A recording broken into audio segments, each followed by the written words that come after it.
Good morning, Anastasia Koklova. Good morning, dear Mr. Paudial.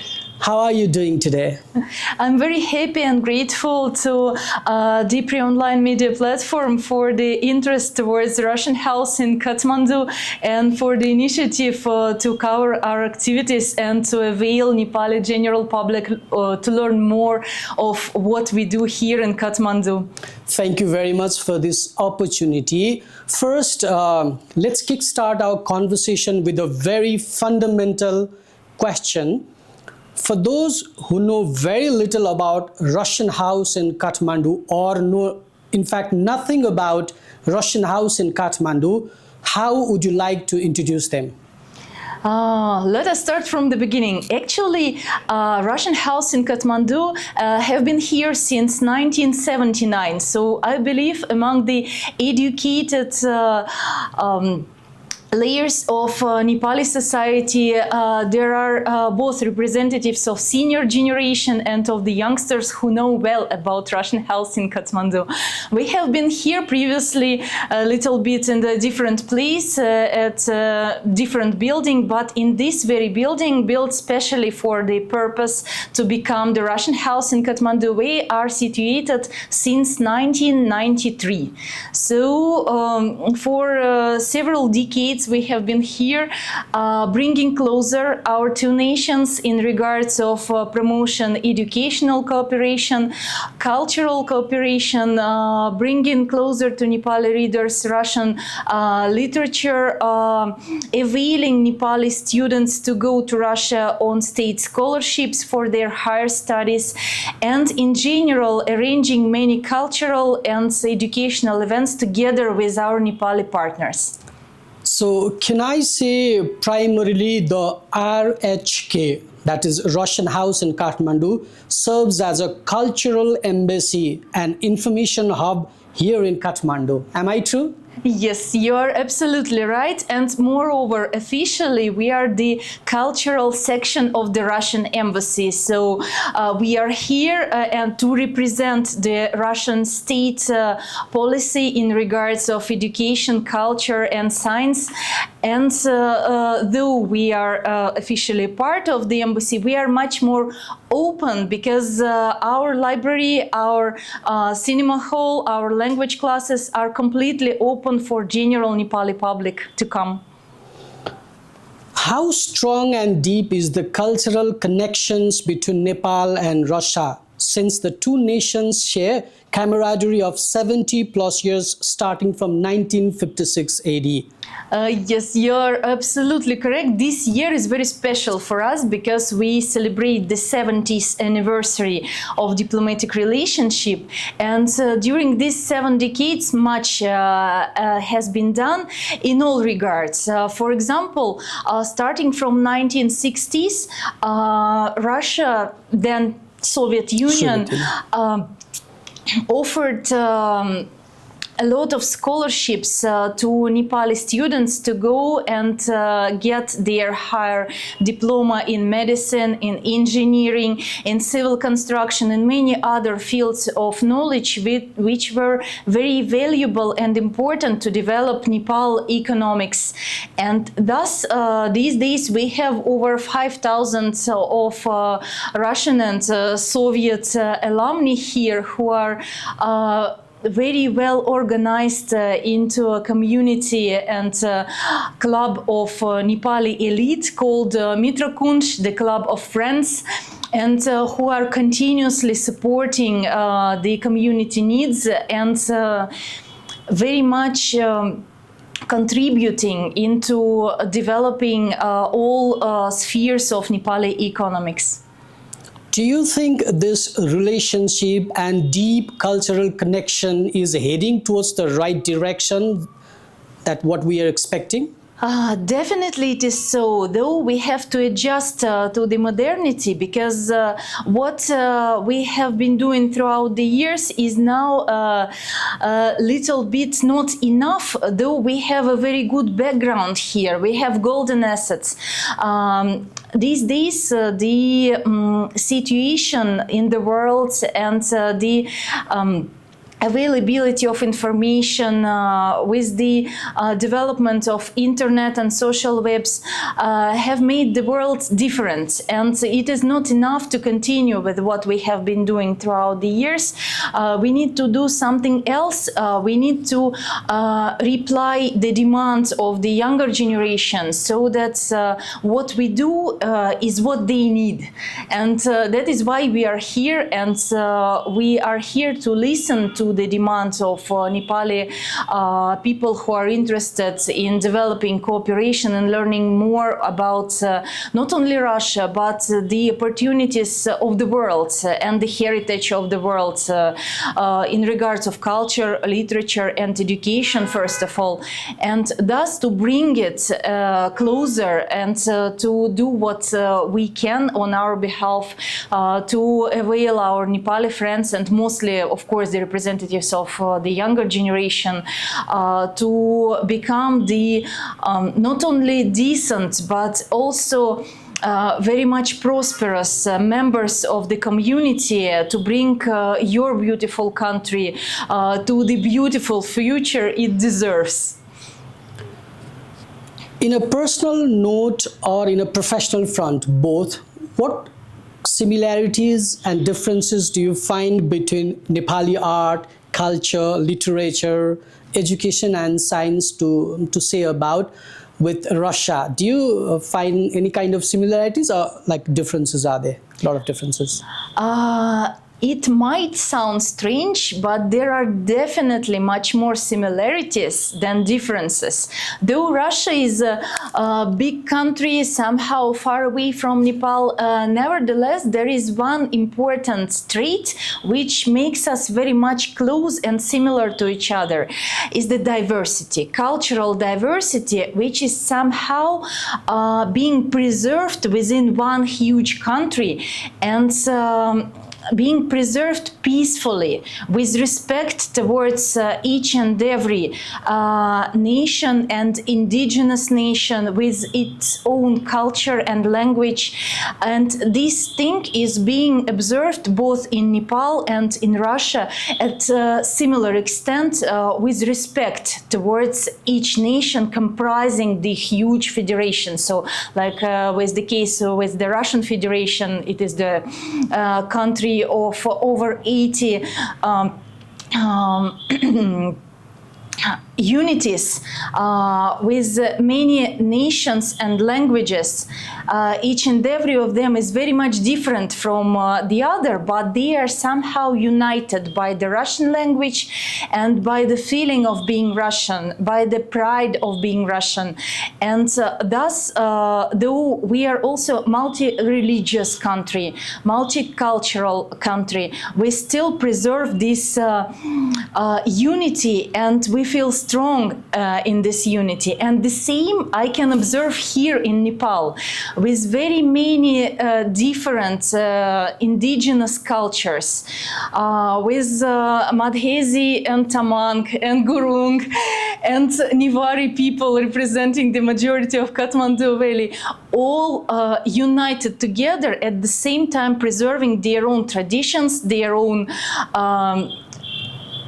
festivals, their own languages, and living peacefully all together with respect to each other, managing not to merge that close in this unity to lose what they have, but to preserve and enrich each other with this.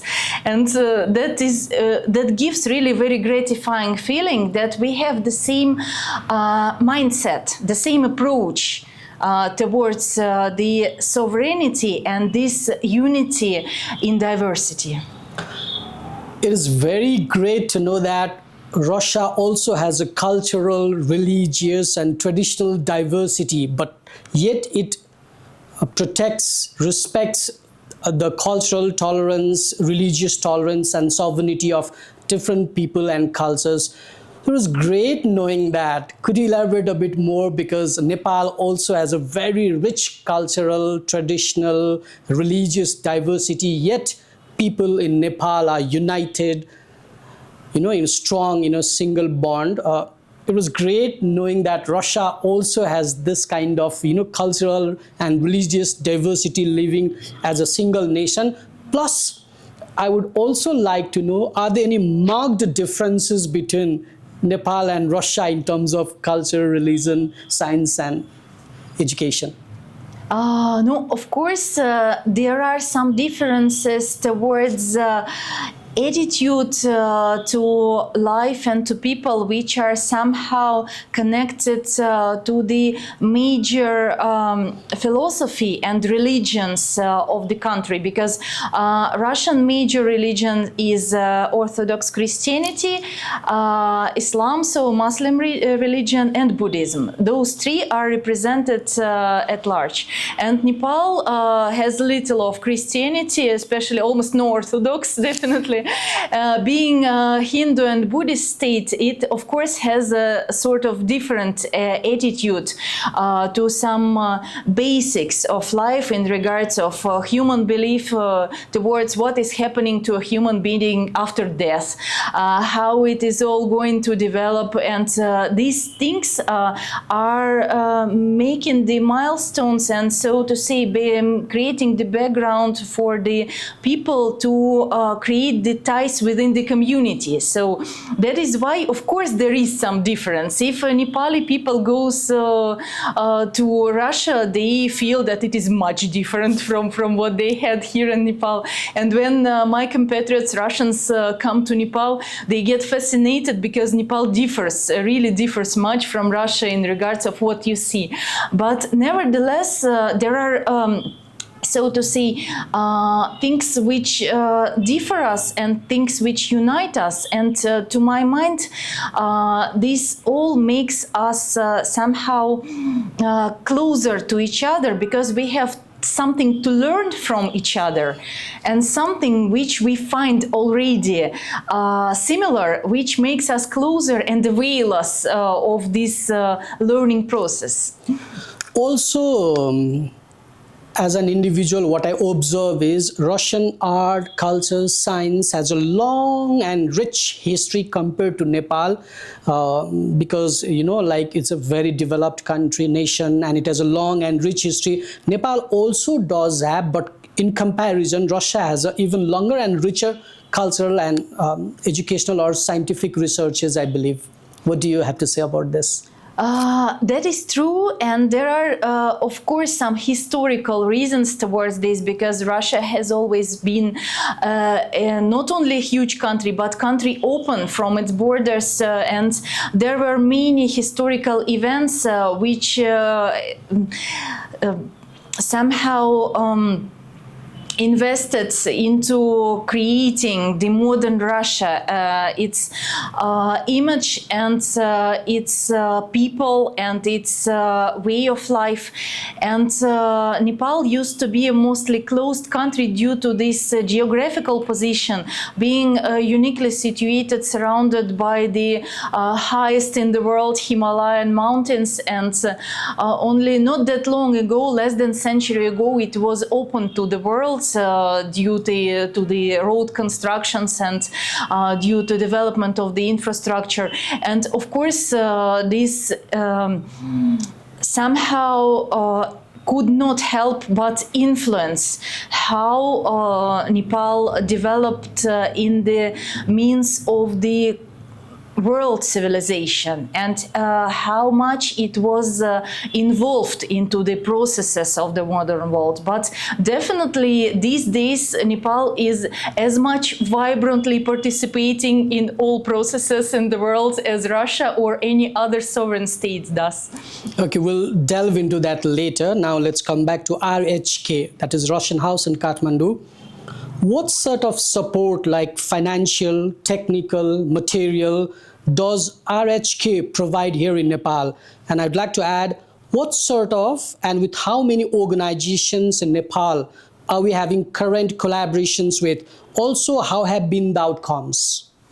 As for support, actually, we are continuing the main, I believe, and most important way of supporting Nepal is our scholarship program, which avails Nepali youngsters to get free of charge top-level education at Russian State University in very many fields of knowledge which are in high demand and which avail Nepali youngsters both to contribute into development of their native country, of their motherlands, and of bringing Nepal closer to the international community in extent of professional skills in very many new fields, new and important, like IT or nuclear energy or artificial intellect.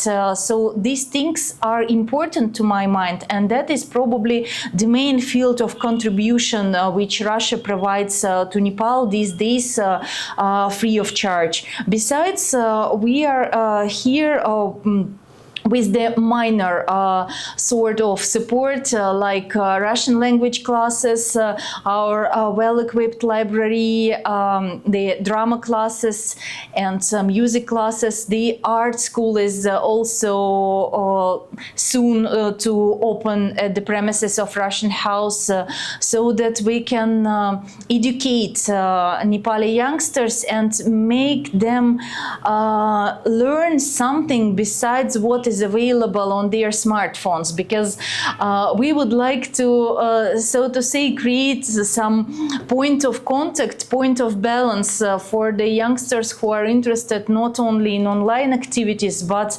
interested in creating live contacts and in creating the something which is there in material world, not just online. How many collaborations are we having? Because you talked about Mitra Kunja, I believe Shilpi. There are other collaborations RHK is having right now in Nepal. Sure, there are actually, I believe, over a couple of dozen organizations with which we are cooperating in that or this way. Among our closest friends, of course, is Mitra Kunj, the Association of Soviets and Russian graduates from our universities. It's kind of an alumni. Yes, alumni association.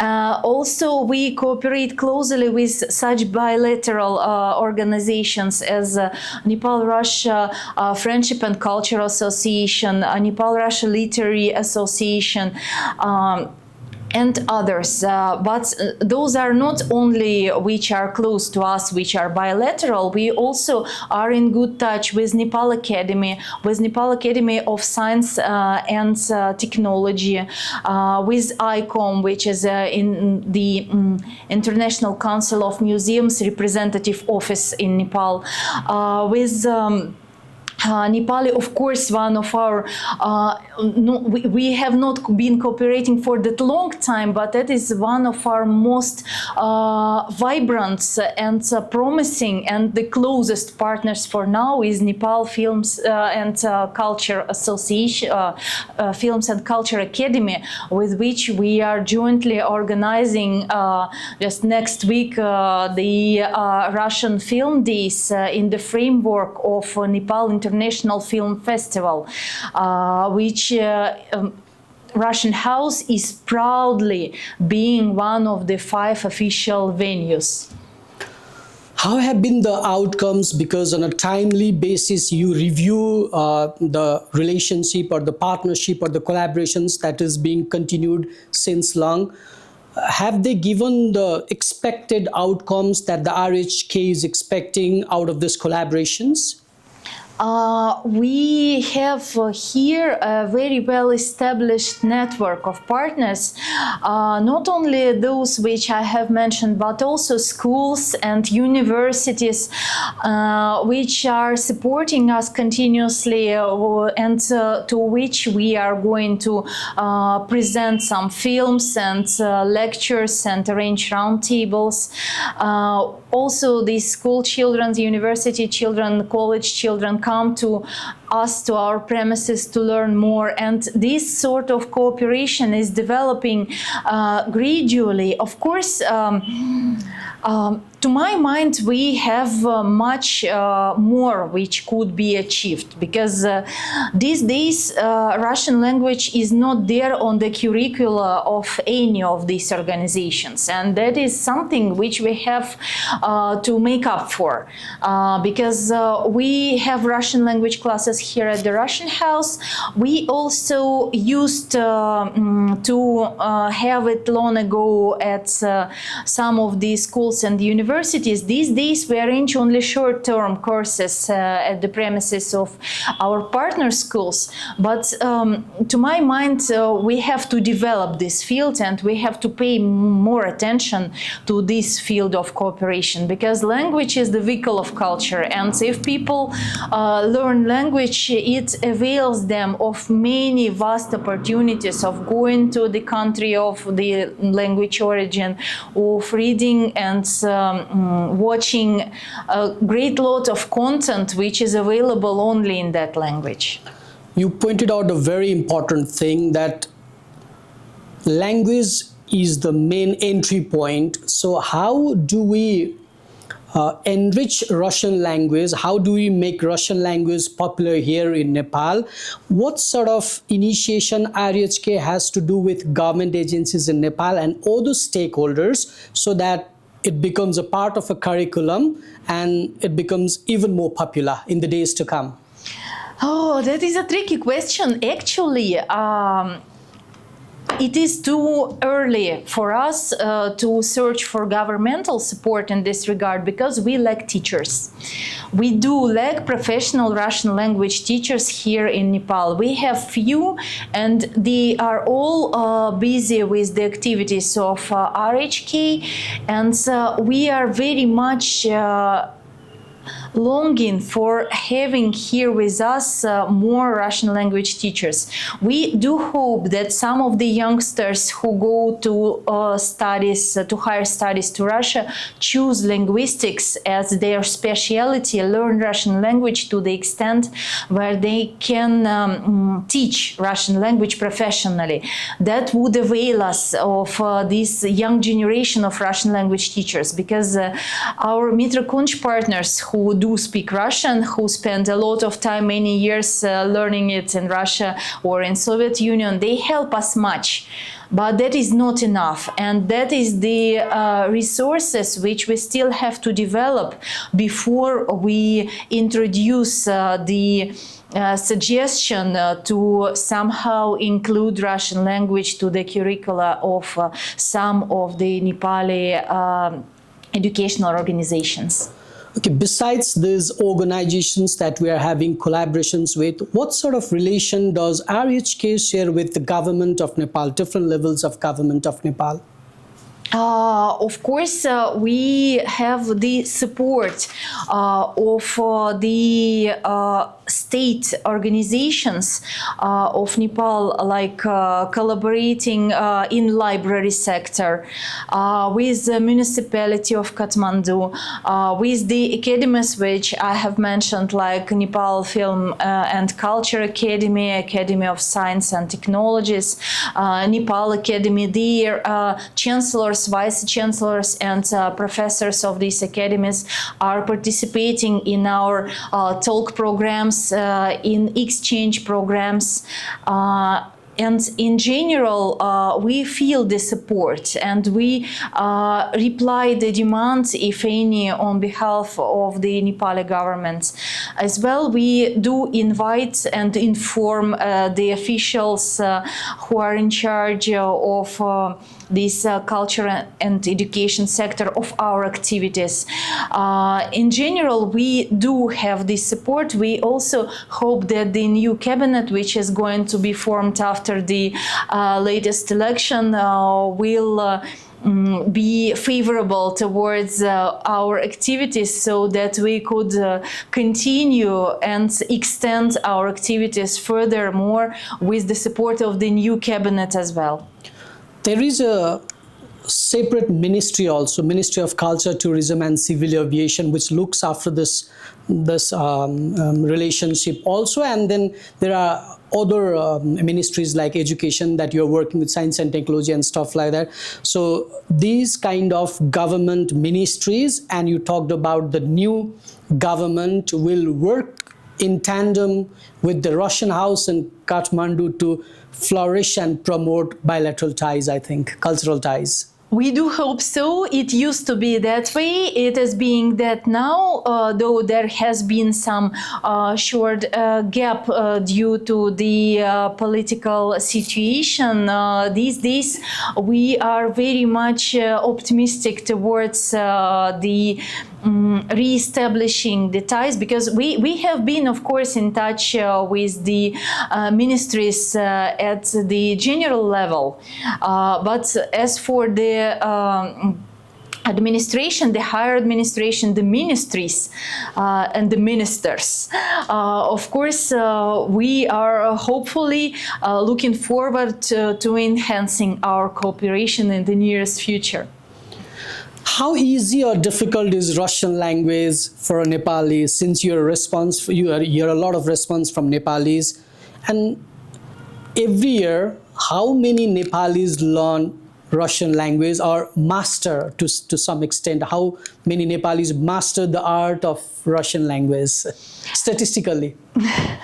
Thank you for the question. Actually, Russian language is difficult to master. Definitely it is, and for Nepali as well, because it has absolutely different writing system, and within the language it has such peculiarities in pronunciations which are lacking in Nepali language, and it has cases which are not here in Nepali language. So in general, it is difficult. But Nepali people are very much talented in language mastering, and I have seen myself very many Nepali people who have managed with the help of our so we have very well established and professional, truly professional senior Russian language teacher here who manages to make it available to Nepali people to master the Russian language at elementary level at a very short time, and to master it properly. Though to my mind, this is really challenging task. But with this combination of, in general, talent towards languages among Nepali people, so somehow that might be a sort of national trait. Because in general, I have seen many nationalities. I have worked abroad and with many foreign nationals. In general, Nepali people are much more talented in language learning than others. Maybe that is due to your national diversity. Maybe it is due that normally Nepali people have their native language of their indigenous nationality, then they have Nepali and English, and Russian becomes already fourth language, so it is easier for them to master. But combined with the professional attitude of our senior teacher, it gives very good results. So in general, we have up to 100 students annually who learn Russian language here at the Russian language classes of the RHK, and besides that, I know that there are some commercial classes who prepare Russian language guides for tourist sector, and besides that, we do provide Russian language classes, a sort of introductory Russian language classes for our partner schools annually for about 30 to 40 children of last grades, from 9 to 12 grades, so that they have the general impression of what is Russian language and might consider it for their future work, studies, and in general development. What opportunities lie there for a Nepali who learns or even masters Russian language but does not wish to settle in Russia?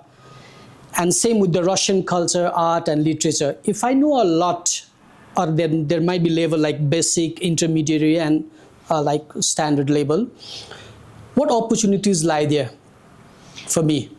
As I have mentioned before, we are very much lacking Russian language teachers. So if you manage to master the Russian language, you will be definitely demanded as a Russian language teacher, both for the Russian house in Kathmandu, for the schools in the city, and for the university studies as well, and teachings of the Russian language, because we do need such people. Besides, since the tourist sector is very much in favor of getting Russian tourists here in Nepal, that is another option of professional development. And there is other Russian businesses and investments which are coming to Nepal, and I do believe that with the forming of the new government after the elections, there will be more Russian business coming to Nepal, Russian companies coming to Nepal, and of course they will create new jobs for Nepali people, and for those who are speaking Russian, that will definitely provide more opportunities. Learn Russian language and open the window of opportunities. So to say. Okay, now we touched on the scholarship program. That's one of the highlights of the Russian programs going on here in Nepal. How is the Russian government scholarship program going on? So far, how many Nepali students have benefited? If we have kind of a data, or every year, like how many students get benefited? And I also want to know about the eligibility criteria. Who are eligible to apply for Russian government scholarship program?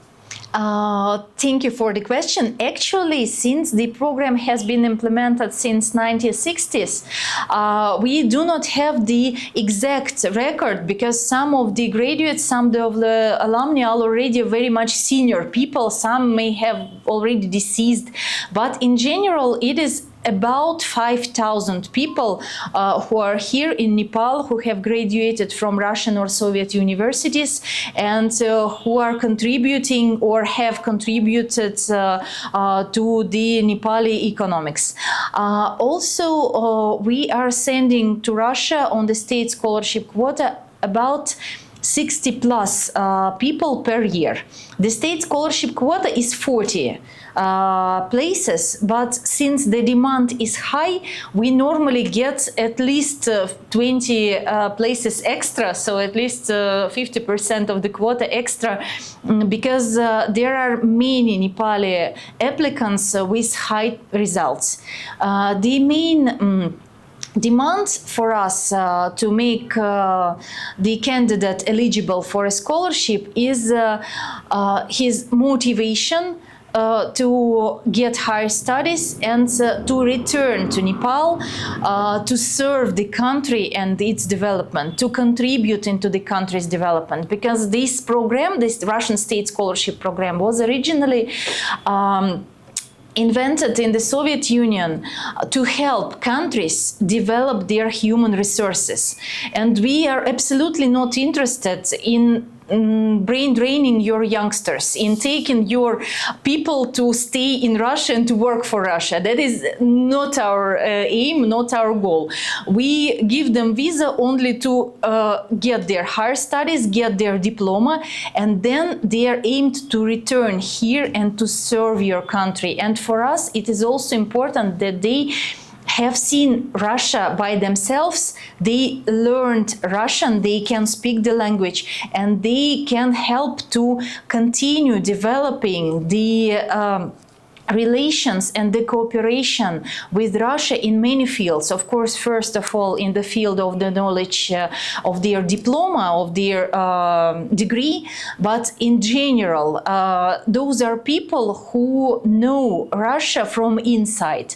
And that is why we appreciate them. We regard them as our golden assets, and we try to keep them together and to add motivation, though they are themselves very much active and initiative people.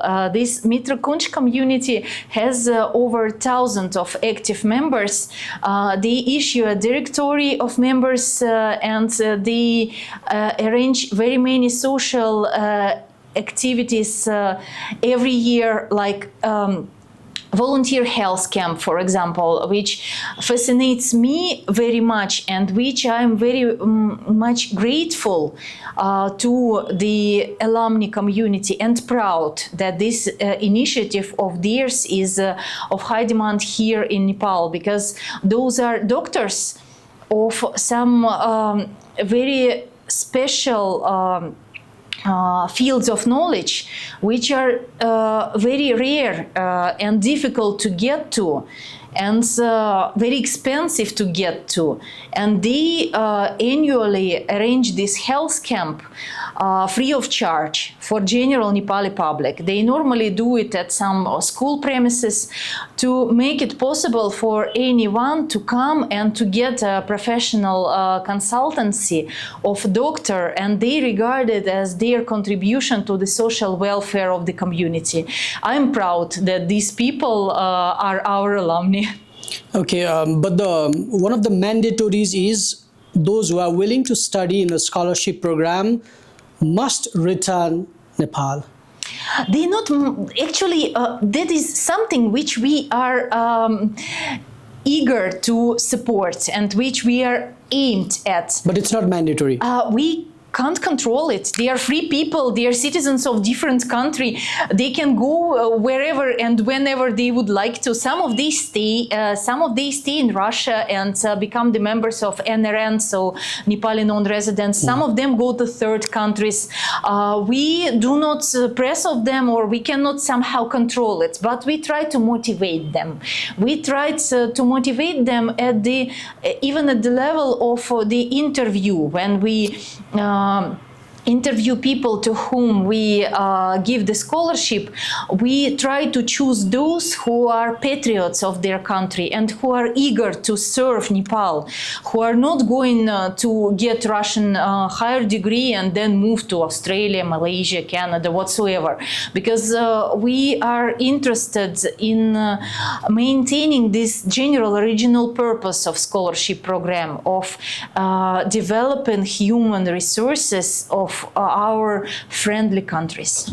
Russian language is very difficult. Language barrier might be one of the reasons why a lot of students might hesitate to go to Russia for further studies.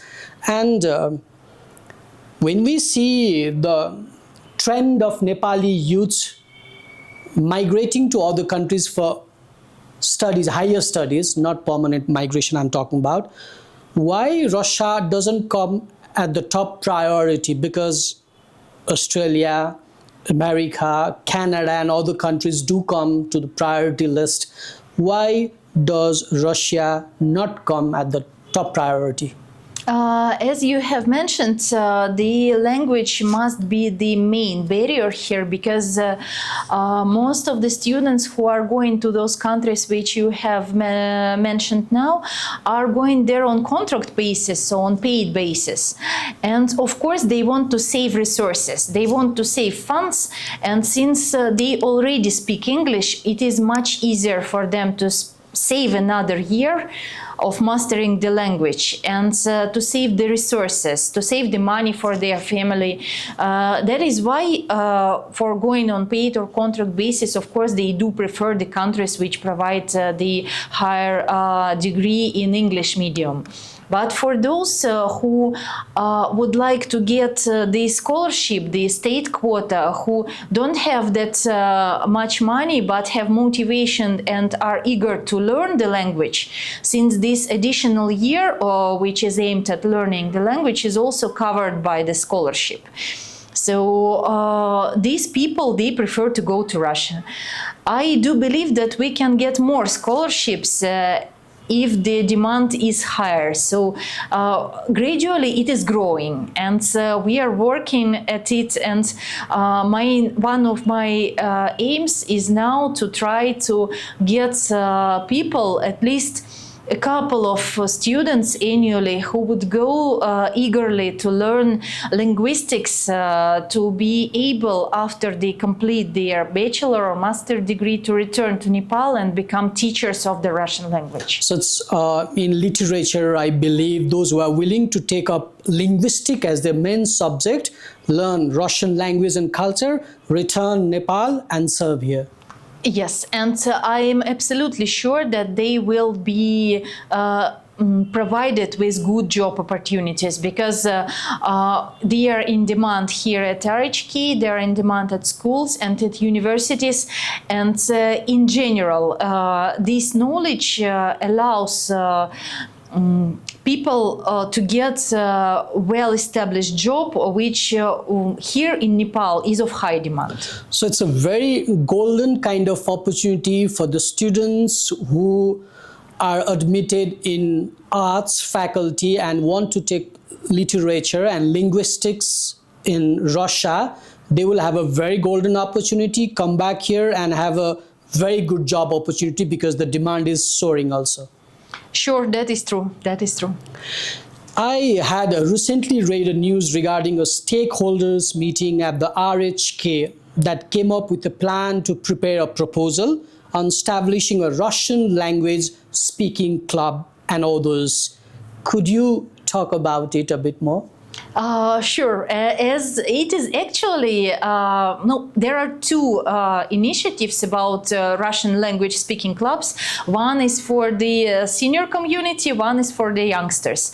The one is for the senior community was initiated by the Mitrokunsh, because Mitrokunsh members they do speak Russian, but when they gather together, they normally speak Nepali. So we wanted to create that sort of Russian language speaking club for them, to prohibit them speaking Nepali language, so that they gather together, watch some Russian movie, or read some Russian extract and discuss it in Russian only.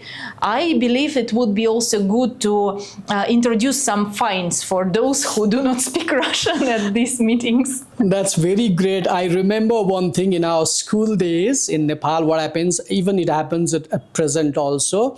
In English medium schools, we were not allowed to speak Nepali. If we communicated in Nepali, would be, like had to pay penalty that this is an English speaking class, or like allocate a certain time. If you speak Nepali, you'll be punished or penalized. Same kind of strategy RHK is trying to apply in a Russian language speaking club, so that the language becomes very easy for those who are trying to learn. No, actually, we are not that strict, and we of course we let people do what they want. But for the senior community, they already do speak Russian. Sometimes they need some additional motivation, and we will introduce that only if they on themselves decide to introduce this. But still, it is mostly it is a joke, but it might work, I believe. And as for the juniors, we are now working at opening Russian language speaking club at the Buda International School. And it is aimed as the first stage of probable introduction of the Russian language into the curricula of the school. We are now starting, hopefully in April or May, this Russian language speaking club within the school, on its premises, with the all-over assistance of the school administration and with the help of the staff of Russian House in Kathmandu. And if it works, maybe one day we could introduce the Russian language at the curricula of the school as well. You talked about juniors also. How interested do you see or find juniors trying to learn about Russian language and culture? Because a lot of juniors do come here for different purpose here, and then you'll have interaction and hobnobbing. Have you found them curious enough to learn about Russian language, or what's the trend going on right now? It depends. Actually, here in Nepal, I have seen that children have very tight school schedule. They're extremely busy from morning till night. They have a great lot of everything, and it is quite difficult to squeeze some extracurricular activity, especially in a different venue for school children. But nevertheless, usually, as with any case, some are interested, some are less interested. But there are definitely people who are getting interested and who are asking about the opportunities, who are coming to learn Russian language. Mostly those are later applying for scholarship, and those of them who are really eager, they are getting the scholarship to go to their bachelor studies or master studies to Russia. Especially, I think those alumni who are here, their children, I think, might be more interested to know about Russian language because their parents might talk about Russian language at home also. Yes, that is true, but again, not in every case, because sometimes children of our alumni go to Russia, but grandchildren prefer to go to Australia. So these days, the world is open and the opportunities are vast, and our original goal is to avail people, to offer. That is why we try not to press on people, because it is nothing good comes out of this. It's individual liberty also. Sure, and we do respect the choice both of our alumni children, alumni grandchildren. If they prefer to go to different country besides Russia, it means that they have their own reasons for this. But we try to keep them connected to us so that they are well informed of the opportunities which are here for them, and then they have the choice. So we are for them to offer this choice, and it is on their behalf to decide what they would like to prefer. To add to this point, do you have kind of a cultural immersion or exchange program for schools or college level students? Because it also might bridge a gap between the relationship between Russia and Nepal, and then open windows for Russian language learners in the future or as juniors also.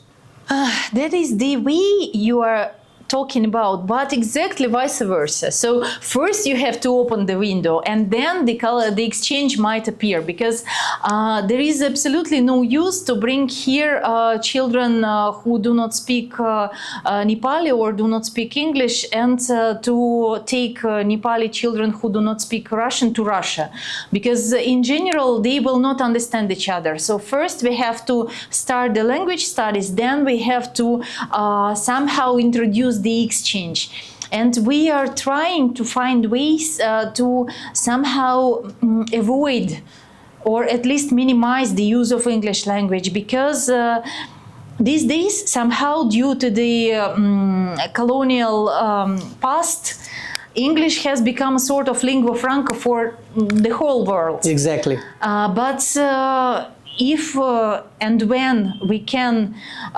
use the national languages of the countries with which we cooperate, we try to do this so that this neo-colonialistic approach is somehow counterforced or minimized, because I'm very much proud that finally at one of Russian top universities, the St. Petersburg State Universities, we have started at the university bachelor level the studies of Nepali language, so that we have people after 3-4 years when they graduate, we have people who can speak Nepali and who can teach Nepali, so that we have more people who do understand your language and who can come here and communicate directly without this English medium, English mediating.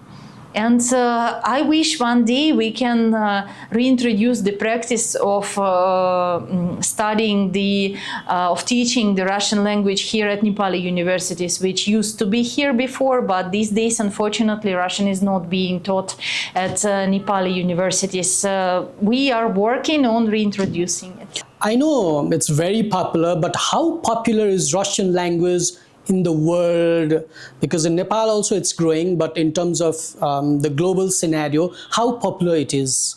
Russian language is very much popular, and its popularity is growing, because Russian language is one of the 6 official languages of the UN. Yeah. Also, Russian language has, I'm not sure if it is on the 2nd or on the 3rd place, but recently it has been the 2nd most popular language, most used language on the internet after English. So generally there are more than 300 million people speaking Russian in the world. with Russian natives, about little bit more than 140 million. So the Russian language speaking community is more than twice bigger than the population of the Russian Federation. I believe these figures they give the general impression of the language which is popular, though it is difficult. To my mind, the Russian language has vast prospects of being learned in future, because it has many ways, not only in this usage on internet or the official usage in international organizations like UN, but also it has very many means of transferring the meaning, which are much more exquisite, delicate, and detailed than many other languages of the world. And that is why the Russian literature is that much popular, because this peculiar characteristic of the Russian language will always serve as a good motivation for people who are therein for art, culture, and who are longing for the more exquisite and more detailed ways of conveying the meaning. You mean to say it's popular and it's very curious for those intellectual or academia who want to dive deeper into culture, history, and pick up the peculiarities or the USP, unique selling propositions of the language and the literature. But it might one day become a lingua franca as well. Russia could hardly become a lingua franca because of its vocabulary and its grammar. It is it is much more difficult to master than a normal lingua franca, because lingua franca must be very easy to master, clear, clean, simple. So easy to grasp. Yes, and that is why, but it is my personal opinion, but I do not believe that the Russian language is the good example of a language which could become. But in academia, it's very popular. It's like intellectual circle. It is due to the vast academic database, because there is much research being done in Russian and a lot of research being translated into Russian. And that is why it is popular in the academic community, and academicians tend to learn it. Okay, there's a library also. We discussed about that. How equipped it is, and what's the flow of visitors like? Do we have a good number of people visiting library at the Russian House in Kathmandu? Yes, thank you for asking. Actually, we are proud of our library because besides having over 15,000 books, both or in 3 languages. Mostly they are in Russian, English, and Nepali. Also, we have some books in other languages, like in Hindi, in French, in German. There are few of them, but still we do have. We have very good premises, which is being widely used and which is very popular with the Nepali student community, because we have free Wi-Fi, we have very friendly atmosphere and good venue for people to come and to make their undergo their studies in this good atmosphere. So that is why they are both come not only for books but for the venue as well. So since we are situated in this Kamal Pokhri area with the college district with a great lot of students, they come both for Russian language studies, for the books of our library, and for the library itself as the nice place for them to do with their studies.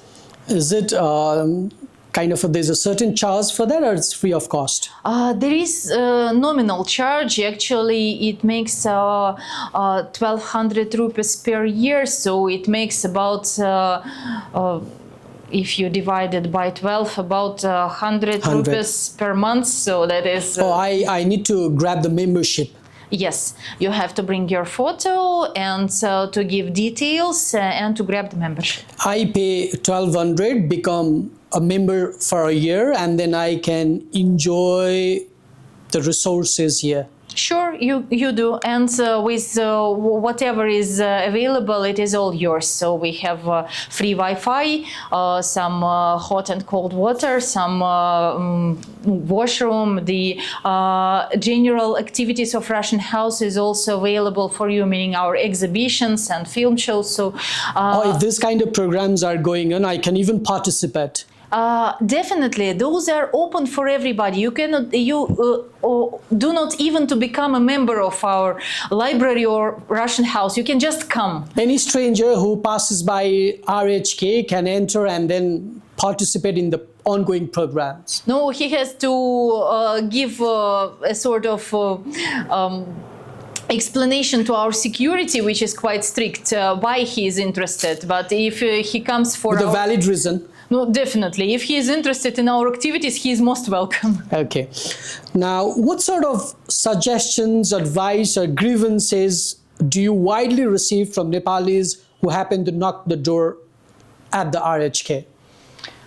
No, maybe Nepali people are used to undergo the grievances silently, but I haven't heard of that sort of thing. But as for suggestions, normally Nepali people suggest that we shall develop the programs of bringing Nepali to Russia to see Russia by themselves. We do have some of those programs, and we do bring Nepali for the new generation program, which is available for youngsters to go to participate in international conferences or forums. This year we also arranged the International Youth Forum, which is a very huge event, biannual event.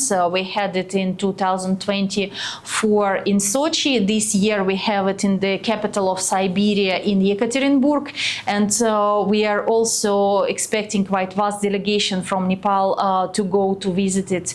But in general, there are instruments and mechanisms to invite Nepali people to go to Russia to see it by themselves. Some of those instruments cover all the expenses. Some of them cover all the expenses with the exception of the air flight cost. So that is why we have still to maybe work further on availing more programs which cover all the expenses. What more can we expect from the RHK in the days to come, like our major milestone programs? Are we adding up anything else besides what we talked about? No, as for the upcoming future, the nearest future, we are definitely focused at arranging the Nepal International Film Festival film shows at our premises as one of the 5 official venues of the festival. Also the Russian Film Days in the framework of the festival, which are upcoming in the beginning of April. Again, there will be one huge event, 3 days festival dedicated to the first manned space flight by Yuri Gagarin, and we celebrate the 65th anniversary of the first human in space this year, and we will arrange numerous events in this regard within the Festival of Cosmonautics together with our partners, the ICT Society of RHK, with the Nepal Academy of Science and Technology and Nepal Astronomical Society. We will arrange it here at one of the partner venues, and also at Ratna Park where we have the monument to the first man in space, Yuri Gagarin. Also, there are such events as One Run Marathon, for example, which we are having in May at the Patan Durbar Square. It will be arranged 3rd year running. And there will be, we expect about 1,000 people running for that marathon, being arranged by Russian Organizing Committee together with Nepal Olympic Committee. And it is the uniqueness is that it is being organized simultaneously within a couple of dozen countries and more than 200 cities at this very particular day, starting and finishing at Patandurbar Square.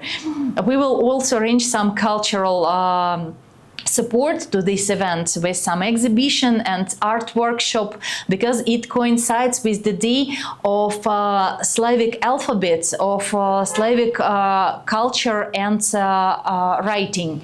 So we are definitely going to introduce the writing exchange program, so that show the general Nepali public how to write Russian alphabet, and also teach Russian natives to write Nepali alphabet, to learn a little bit of Devanagari. So that is also going to be fun. And there are many more events to mention. So these are the closest ones for April, May. In May, we also celebrate the anniversary of Great Patriotic War. So last year we celebrated the 80th anniversary, and there was huge celebration. This year it will be at a less extent, but still it is very important thing. We will arrange numerous events dedicated to it. And before the end of the year, definitely we will bring some Russian performers here. We will arrange some educational fair, and we are looking forward to it. And together with the embassy, we will definitely arrange some general events dedicated to the 70th anniversary of the diplomatic relationship between our two countries. A lot of exciting programs to look forward to. If I want to be updated about what's going on at the RHK, how do I get updated? Please kindly do subscribe to our Facebook channel, to our Instagram page. Also, we do have channel in Telegram, though it is mostly in Russian. On Facebook and Instagram it is in English. The website and Telegram is mostly in Russian. And do come on our premises, because we have the monthly calendar program printed as a bright poster and posted at the main entrance and at the library, at language classes. Or do send our staff your contact details so that we could mail you the calendar for the upcoming months in case you're interested. We will be very much happy to have you among our subscribers and guests and partners of Russian House in Kathmandu.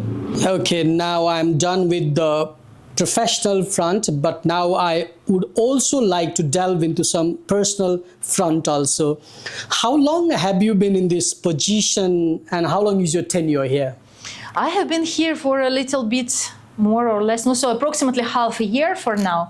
But I am in love with Nepal since long ago, because first I came here for my short-term tenure, so to say. It was in 2011. And 2011, first time. Yes, I came here for just 2 months tenure, and I was very much fascinated by the country.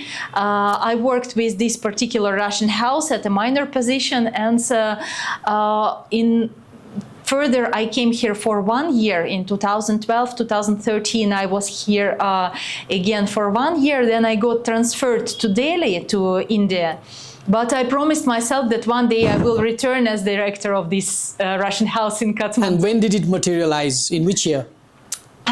It might have materialized much earlier, in 2017. But that year I got designated as director of Russian House in Colombo, in Sri Lanka. Sri Lanka. But after Sri Lanka, when I returned to Russia, I decided that next time it has to be Nepal. So finally it materialized after 13 years it take me to return.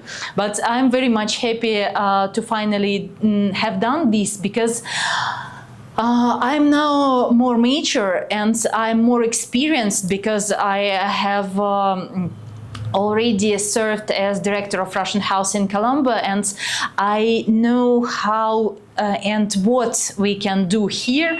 And for me, it is not just first steps. It is something which I know how to master and how to manage and how to improve. And with the support of my team of professionals, with the support of my administrative head, Mr. Niranjan Paudel, with the support of our members, both of administrative part, educational parts, and general staff members of Russian House in Kathmandu, with the support of our partner organizations, we are going to develop the Russian House so that during my tenure, by the end of it, I can, with the deep feeling of satisfaction, admit that what I planned, at least partially, has been implemented. Okay, if I could ask, how long is the tenure? What is the appointment criteria, stuff like that, if I could ask? Normally, depends or what? Normally we get appointment for approximately 3 years.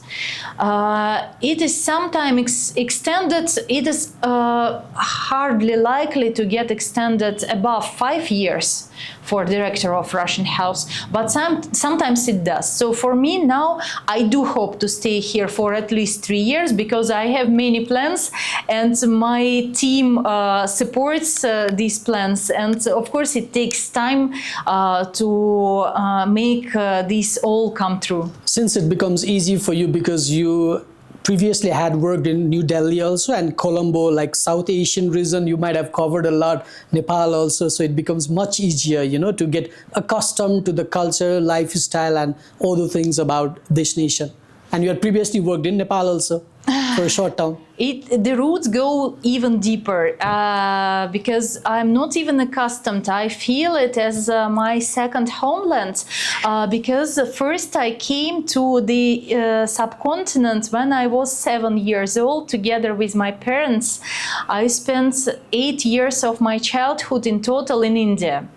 In southern India, then in Delhi, and that is why I do feel for the region and the way of life and the culture, the philosophy, the religion, the mindset of people who belong to Hindu and Buddhist culture and religion is close to my understanding, and that is why I do feel at ease here, and I do enjoy working here, and I do hope that I can do something for our bilateral cooperation, maybe not that huge, maybe little, but which will contribute into the well-being of the both countries. Okay, that's so nice of you, so sweet of you that you have a very deep connection with Nepal. Now, my another question is, since you talked about Russian language being difficult, kind of an uphill task to master Russian language, what about Nepali language for a Russian? How difficult it is? Tricky question. There are, as I have mentioned, we have only one university which now gives this opportunity to learn Nepali language. Normally, Russian people start learning Nepali after they already master Hindi. Hindi? So, yes, because Hindi is uses the same script, Devanagari script. Devanagari. And it is very popular in Russia. It have many universities and language studies centers. And generally, people first master Hindi, then they go for Nepali. These days, finally, we have this opportunity for people to go directly to Nepali studies. If I were a university student now, I would definitely have enjoyed this opportunity.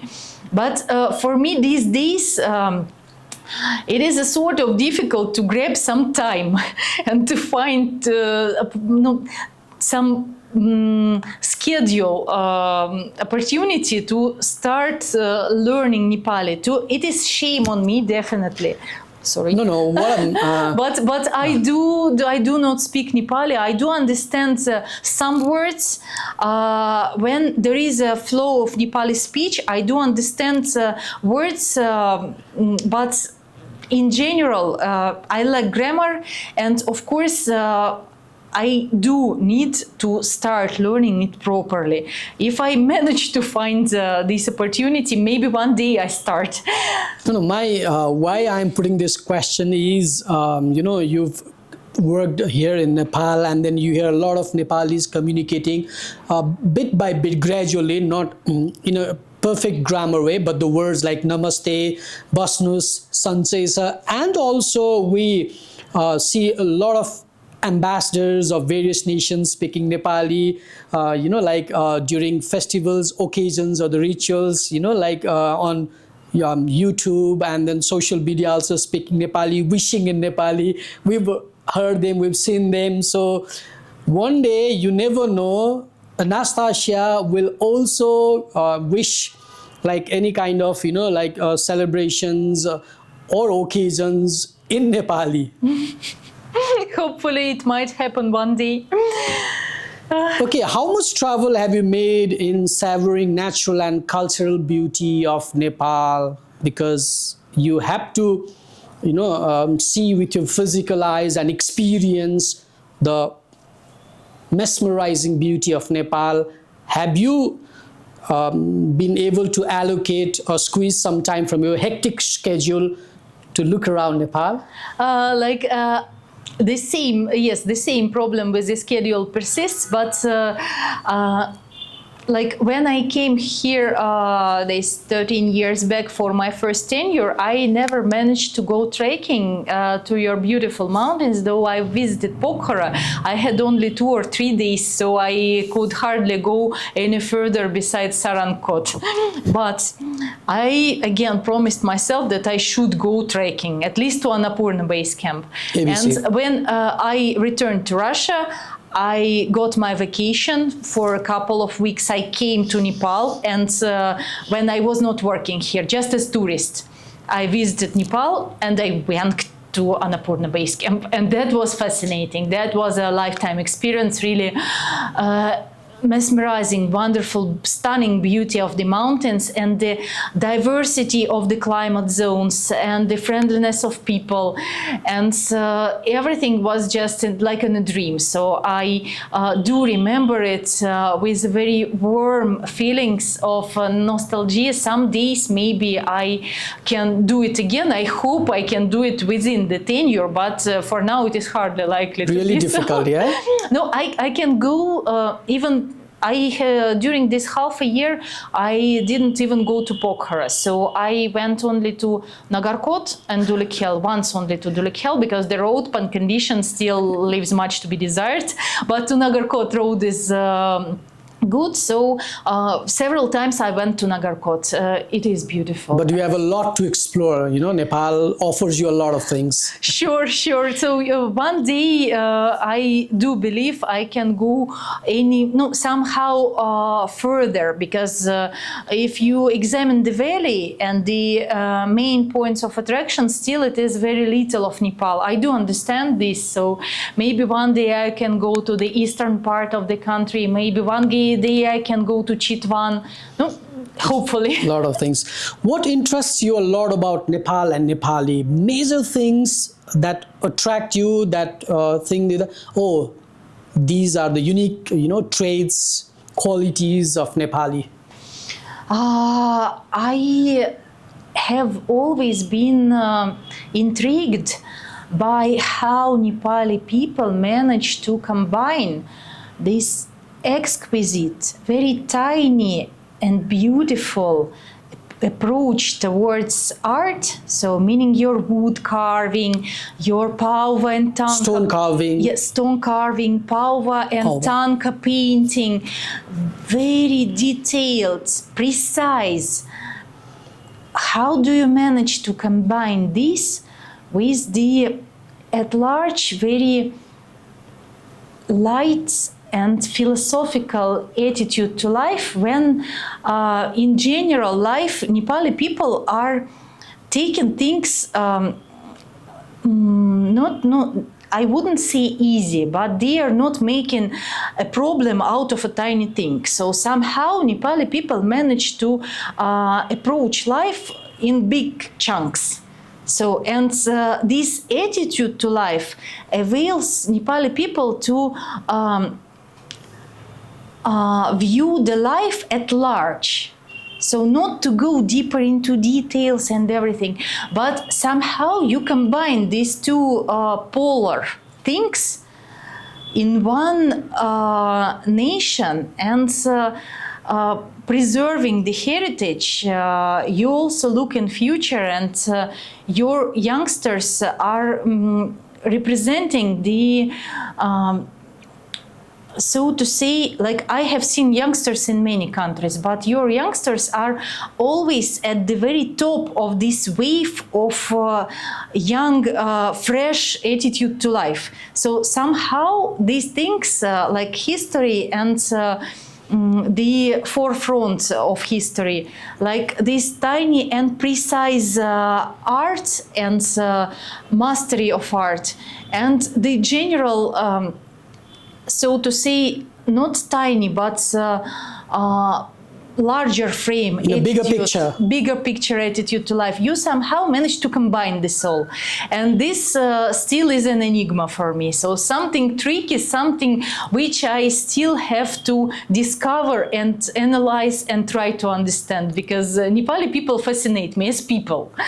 And that is why I'm enjoying very much being here, communicating with people, walking down the streets of the valley, and in general, I doubt that one day I do understand this by 100%. I also doubt that it is possible to understand it by 100%, but I at least could become closer to understanding, and this gives me this feeling of satisfaction. But at present, it's pretty enigmatic. Definitely, definitely, and very tricky, interesting, intriguing, and I believe that as soon as you preserve this feeling that something is interesting to you, you can dedicate yourself completely to what you are doing. Any Nepali personalities from different walks of life that has caught your attention, like people, personalities who have really, done a lot to Nepali, like people in their own field, have they attracted your attention, or you have not have enough time to, find or delve deep into this? No, of course I should mention those people whom everyone knows who has visited Nepal, like Lakshmi Prasad Devkota, because we do also support his heritage here. We compare him to the heritage of Russian most prominent poets and writers, because he has contributed much into what is Nepali literature now. And his visit to Russia also. Definitely. And as of our people who live in our times, so not historical figures. Of course, that is Krishna Prasad Shrestha, who has deceased not that long ago, but who has contributed very much into translating Nepali classics into Russian and Russian classics into Nepali, and creating a great lot of research and original content on both countries. Also, of course, since my husband is very much interested in Pauva, yes, we visited the various exhibitions, and it is some of it is available online with the history, and we bought some books which I'm still reading about Nepali Pauva, painted by Samudra Mansingh Shrestha and his brother Udaya Shrestha, because those are very unique of Nepal. So Tanka you have in Tibet, Tanka you have in northern India as well, but Pauva you have only in Nepal. And that is something which is not only preserved and developed.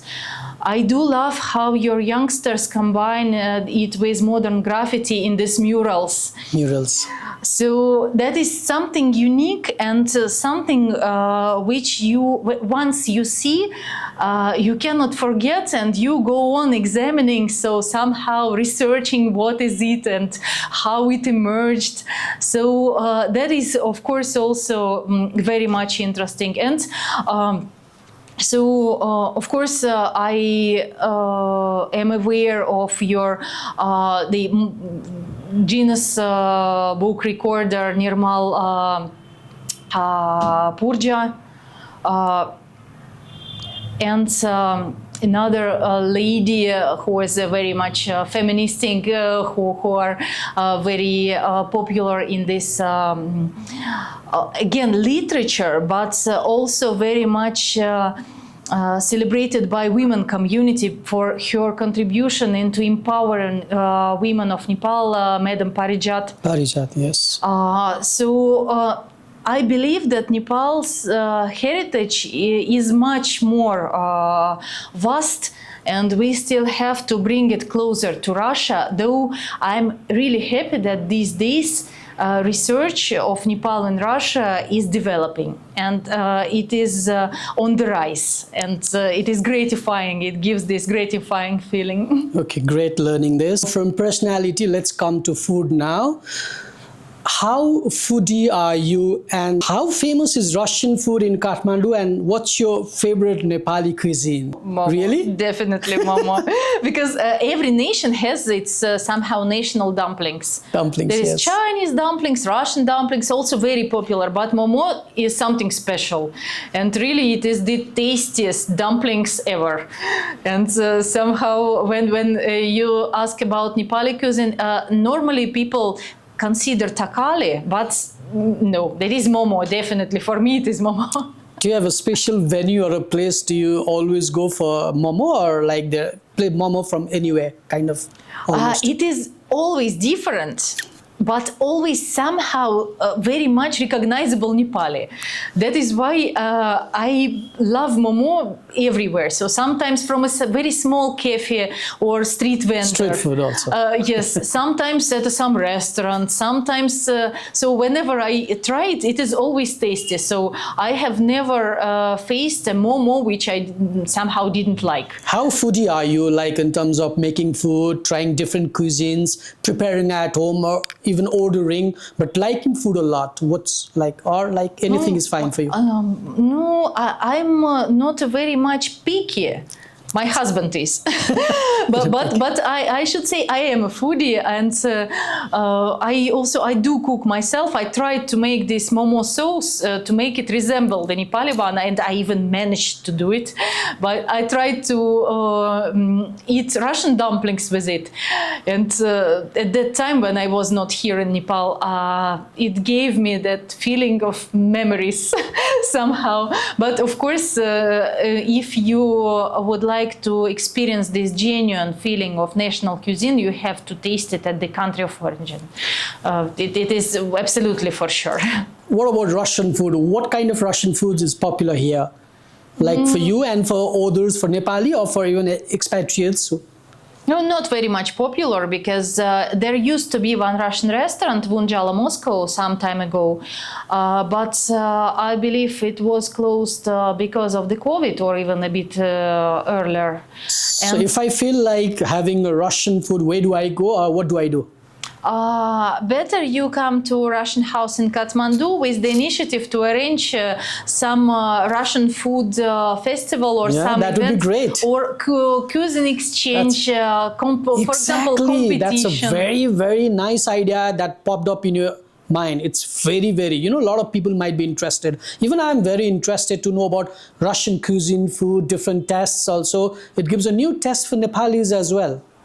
And besides, if we do arrange that sort of thing, I believe there is, like we did that similar sort of activity when I was the director of Russian House in Colombo in Sri Lanka, when Nepali National and Russian National prepare, cook Nepali cuisine and Russian cuisine.